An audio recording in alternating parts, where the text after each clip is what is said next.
A number of years ago, the Central Bank of the United States, the Federal Reserve, produced a document entitled Modern Money Mechanics. This publication detailed the institutionalized practice of money creation as utilized by the Federal Reserve and the web of global commercial banks it supports. On the opening page, the document states its objective. The purpose of this booklet is to describe the basic process of money creation in a fractional reserve banking system. It then proceeds to describe this fractional reserve process through various banking terminology, a translation of which goes something like this. The United States government decides it needs some money, so it calls up the Federal Reserve and requests, say, $10 billion. The Fed replies saying, sure, we'll buy $10 billion in government bonds from you. So the government takes some pieces of paper, paints some official-looking designs on them, and calls them treasury bonds. Then it puts a value on these bonds to the sum of $10 billion and sends them over to the Fed. In turn, the people at the Fed draw up a bunch of impressive pieces of paper themselves, only this time calling them Federal Reserve notes, also designating a value of $10 billion to the set.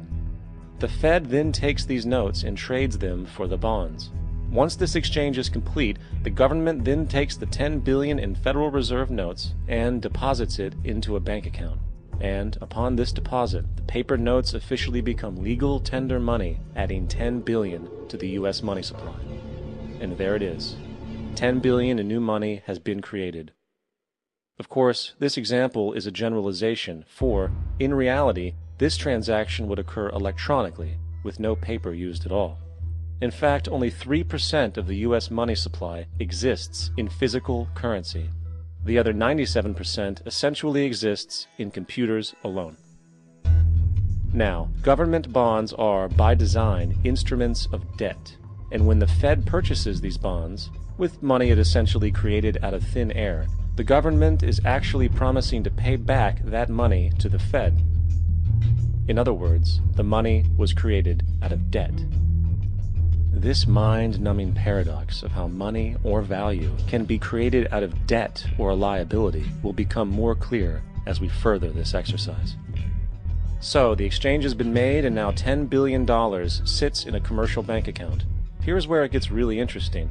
For as based on the fractional reserve practice, that $10 billion deposit instantly becomes part of the bank's reserves, just as all deposits do. And regarding reserve requirements, as stated in Modern Money Mechanics, a bank must maintain legally required reserves equal to a prescribed percentage of its deposits. It then quantifies this by stating, under current regulations, the reserve requirement against most transaction accounts is 10%. This means that with a $10 billion deposit, 10% or $1 billion is held as the required reserve, while the other $9 billion is considered an excessive reserve and can be used as the basis for new loans. Now, it is logical to assume that this $9 billion is literally coming out of the existing $10 billion deposit. However, this is actually not the case. What really happens is that the $9 billion is simply created out of thin air on top of the existing $10 billion deposit. This is how the money supply is expanded. As stated in Modern Money Mechanics, of course they, the banks, do not really pay out loans from the money they receive as deposits. If they did this, no additional money would be created. What they do when they make loans is to accept promissory notes, loan contracts, in exchange for credits, money, to the borrower's transaction accounts. In other words, the $9 billion can be created out of nothing simply because there is a demand for such a loan and that there is a $10 billion deposit to satisfy the reserve requirements. Now, let's assume that somebody walks into this bank and borrows the newly available $9 billion. They will then most likely take that money and deposit it into their own bank account. The process then repeats, for that deposit becomes part of the bank's reserves. 10% is isolated, and in turn 90% of the $9 billion, or $8.1 billion, is now available as newly created money for more loans. And, of course, that 8.1 can be loaned out and redeposited, creating an additional 7.2 billion, to 6.5 billion, to 5.9 billion, etc. This deposit money creation loan cycle can technically go on to infinity. The average mathematical result is that about $90 billion can be created on top of the original $10 billion. In other words, for every deposit that ever occurs in the banking system, about 9 times that amount can be created out of thin air. Money jitters? Ask the obliging Bank of America for a jar of soothing instant money, M-O-N-E-Y, in the form of a convenient personal loan. So, now that we understand how money is created by this fractional reserve banking system, a logical yet elusive question might come to mind. What is actually giving this newly created money value? The answer? The money that already exists. The new money essentially steals value from the existing money supply. For the total pool of money is being increased irrespective to demand for goods and services.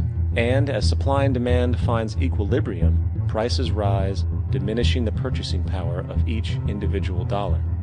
This is generally referred to as inflation, and inflation is essentially a hidden tax on the public. What is the advice that you generally get? And that is, inflate the currency. They don't say debase the currency. They don't say devalue the currency. They don't say cheat the people who are saved.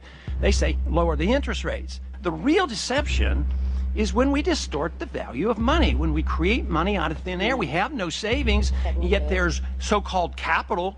So my question boils down to this: how in the world can we expect to solve the problems of inflation, that is, the increase in the supply of money, with more inflation? Of course, it can't. The fractional reserve system of monetary expansion is inherently inflationary. For the act of expanding the money supply, without there being a proportional expansion of goods and services in the economy, will always debase a currency.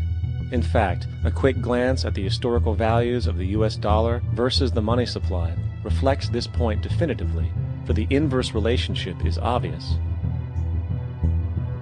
$1 in 1913 required $21.60 in 2007 to match value. That is a 96% devaluation since the Federal Reserve came into existence. Now, if this reality of inherent and perpetual inflation seems absurd and economically self-defeating, hold that thought, for absurdity is an understatement in regard to how our financial system really operates.